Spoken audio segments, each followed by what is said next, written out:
ngasi se khoi gi ibung ahan tamo keke ko mayamgi aduga mahaki birthday numit mapok numit ka mari leinana haitare khoi MEIPUN haiba maitai khoi punsin je hariba group asina tongan ba mafam singda haitare khoi gi kongba khetri lekai da leiba khoi gi pabung ama pangambam ajit hariba pabung sigi imung sigi yamna sona lehoriba imung pabung masamak su ade imung family gi isa nupa amasu imlei kairei su dum yamna su hena khangbira magani du tamogi ipok numit ka mari leina nai khoi tamona angamba mateng mayamna so mateng pangjab seseru bani adu ga iroina na khoi tamo su huji cancer patient yamna kanna oiruraba matungda huji phara akanda hadi hanadagi satharakpa cancer patient singda pungning thogatpa amadi mateng pangbagi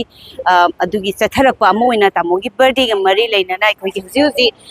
inaupa isanupa sing haitare khoi gi kyam gaidagi hobam angamba haidana isanupa sisu khoi gi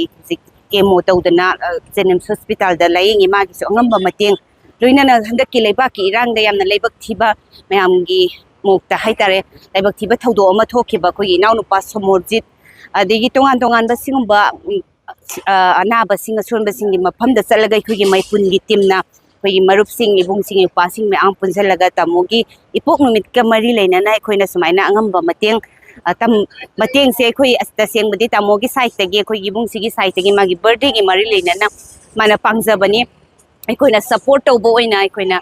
sumaina chasaru bane do mayamna khoi aroipada ibungi so happy birthday hena kai na hana naram sip ju phare adiri pungpa pharaga mayamgi hana pangi bai mathakta hena pangba ngamba so oibiro mayamgi mafamda khurumjari